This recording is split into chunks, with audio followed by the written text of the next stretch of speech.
Hello everyone, welcome to my channel Ammu Simple Maths for Class 10 CBSE Mathematics. I am R.AMUTHAVALLI, your Maths teacher. Dear students, if you have not subscribed my channel, kindly subscribe and also click the bell icon to watch new videos on revised syllabus from other chapters too.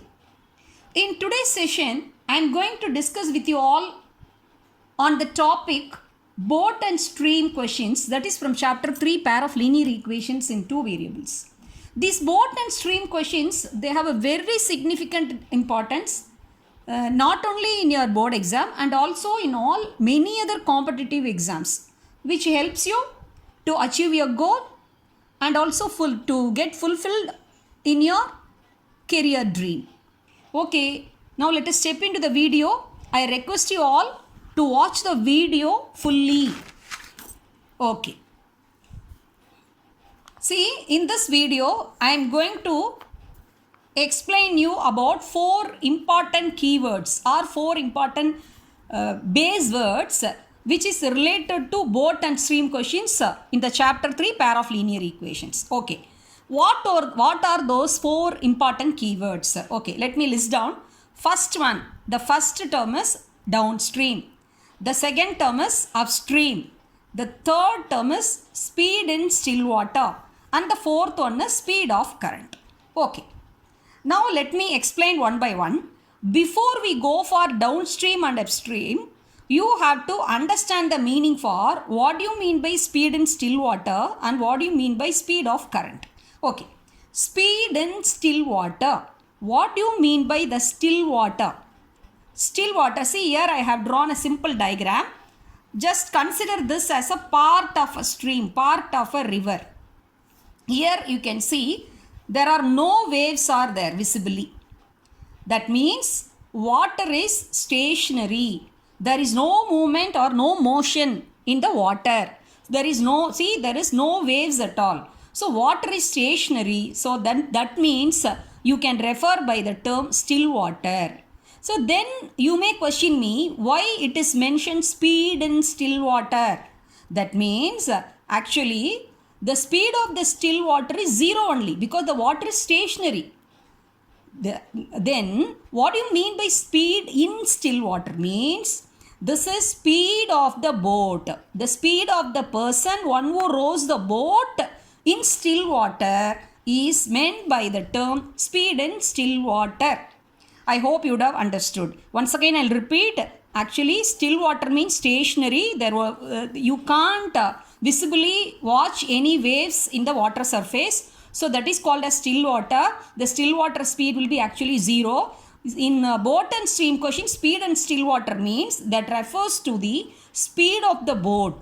The speed of the person who rows a boat, actually that is denoted by speed in still water. And since this is a question from pair of linear equations, we have to fix up 2 variables. So speed in still water we can assume as x km/h. Okay. The next thing you have to understand speed of current. Speed of current or speed of water, speed of stream. I hope for this no need of any explanation because it's very simple. See, here I have drawn a diagram. You just consider this as a part of a stream or a river. You can see the waves here. So visibly waves are there. That means flow of water, flow of current is seen. So that speed is known as speed of current or speed of stream. And that one we can take it as y km/h. Okay. Now, let us step into the term downstream. Okay, look at this figure. This is a part of a stream. See, here the waves are there. Visibly, you can see the waves here. Waves are the current of the stream. So that stream flows in this direction. See, I have shown by the arrow mark. And a boat is also going in the same direction of the water. Where the stream or current flows through the same direction, boat also going. That means boat as well as the current of the water, both are in the same direction. They are in the same direction. Then it is called as downstream. See, a person is rowing a boat where the current is flowing. In the same direction, a person is rowing a boat. So the boat speed and the stream speed will get added up. So that is denoted as downstream. Okay. Next, upstream. What do you mean by upstream? Here you see the figure. See, the water is flowing in this direction and boat is going in the opposite direction. So the current of flow is in one direction, whereas the person who is rowing the boat is in the other direction. So that means he has to apply that much force to row the boat in the opposite direction that of the stream flows. So automatically the speed will get reduced.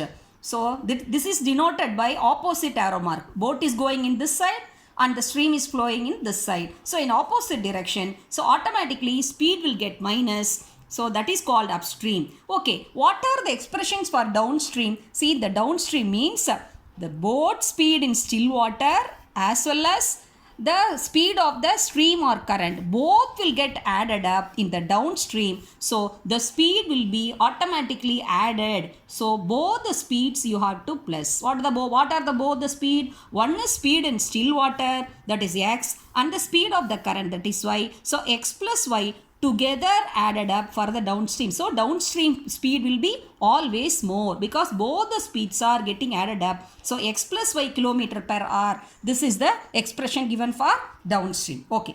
For upstream, boat is going in one direction and stream is going in the other direction.